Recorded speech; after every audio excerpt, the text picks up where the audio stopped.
To introduce our next inductee, please welcome the former Chief Operating Officer of New York Waterway, Don Liolia.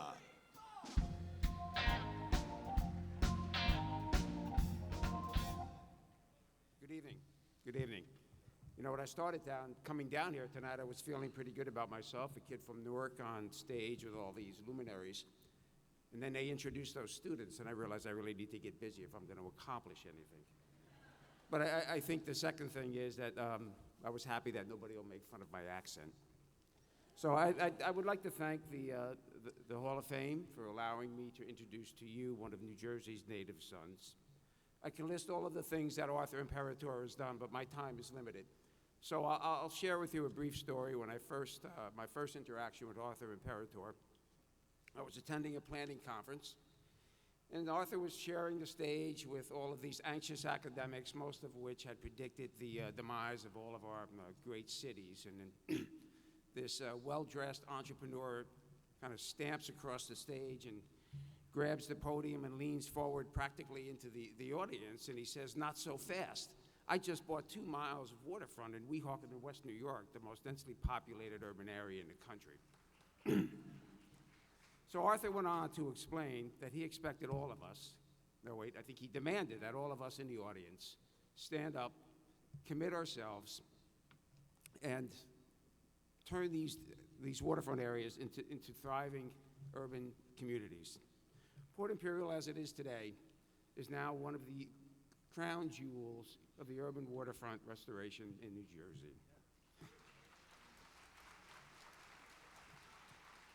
You know, but Port Imperial is more than that. It's a tangible demonstration of Arthur's core belief that if we as individuals commit our intellect, our energy, our heart and soul, there's no challenge too big that can't be overcome. So whether it's creating thousands of jobs for the working guy, forming a transportation empire, or reshaping the urban environment, Arthur has one core belief, one philosophy, that we can make it better. So I'm honored to be here tonight to introduce to you one of New Jersey's entrepreneurs, philanthropists, intellectual, a member of this nation's greatest generation, Arthur E. Imperatore Sr., my friend.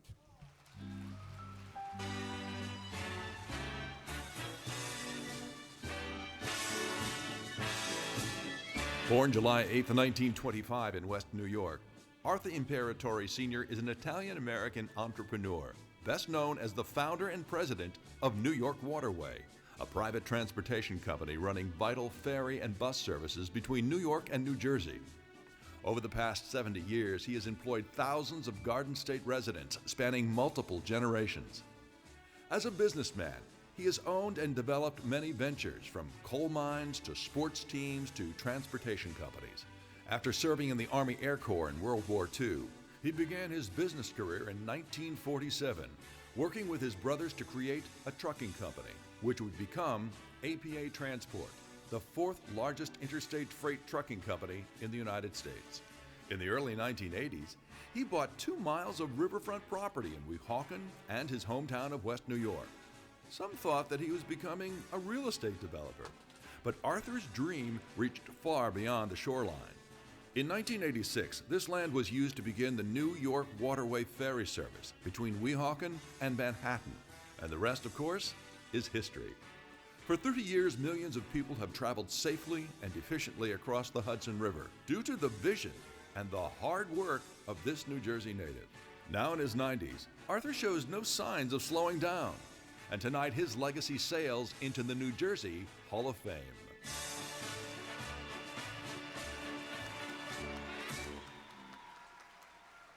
Please join me in welcoming Arthur Imperatore.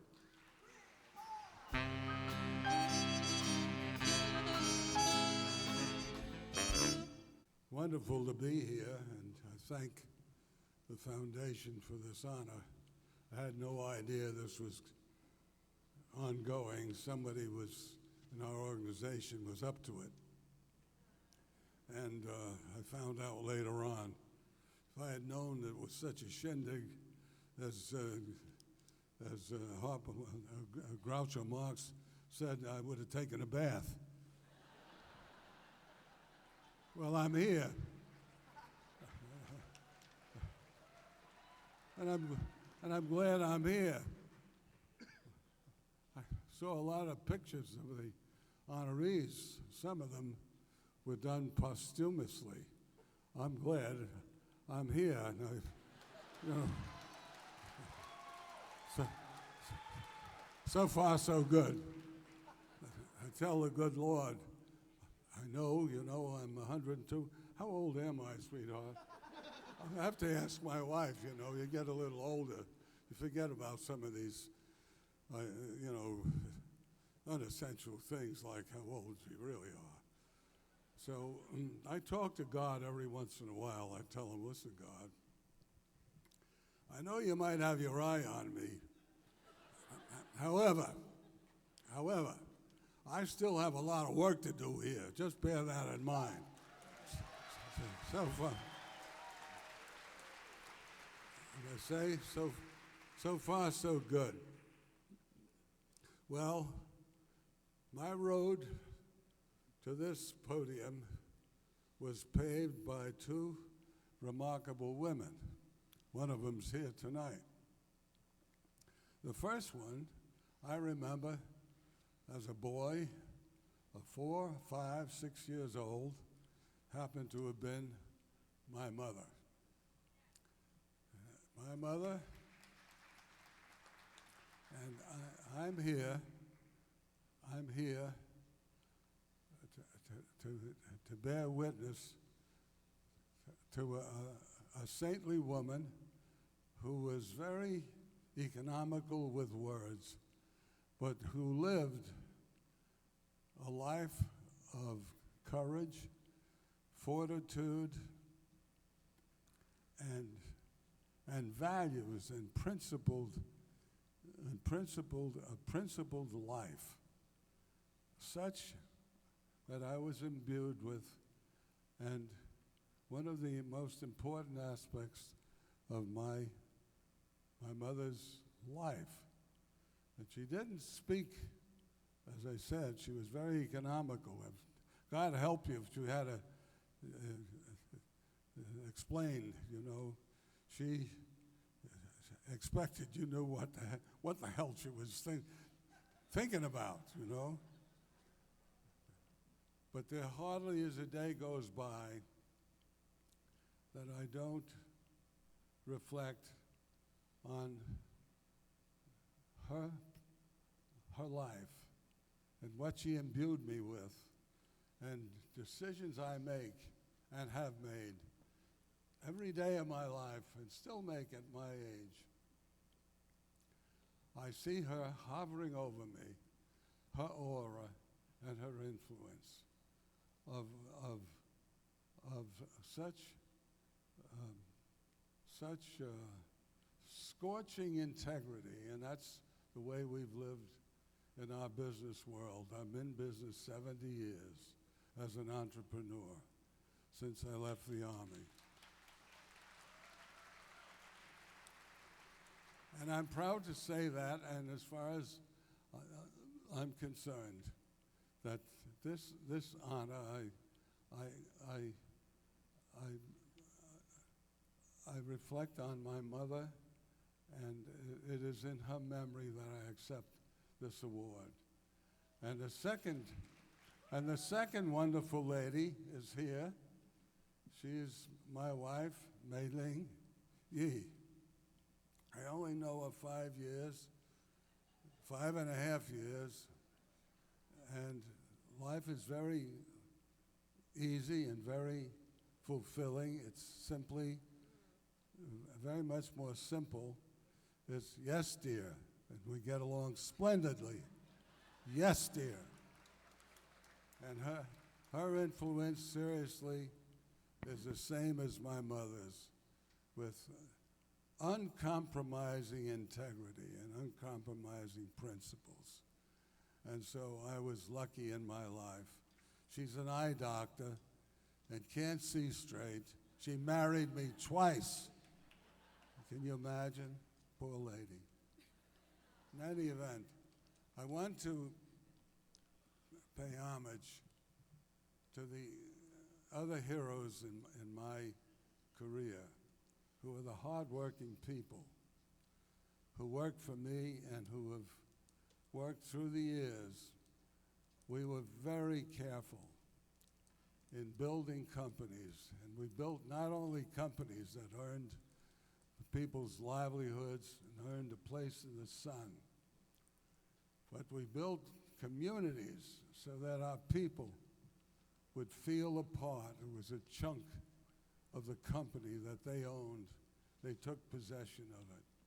And those were hard-boiled people.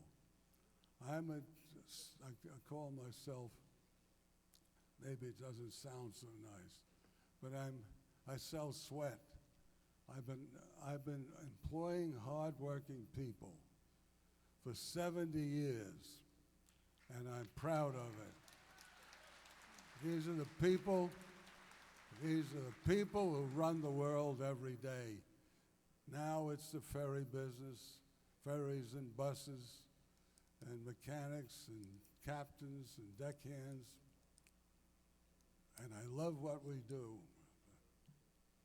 And I pay my respects to all those people, thousands of people who work for me.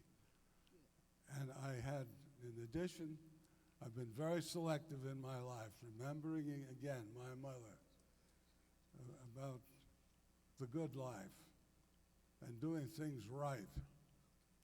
And I'm just so delighted to be here, to have had a productive life, and I end my, it's one of the grateful aspects of getting old is you see life as it really is, and you look back and realize how wonderful life is. And incidentally, these young people who don't trust the United States and don't believe in the beauty and the challenge of this country really have a lot to learn.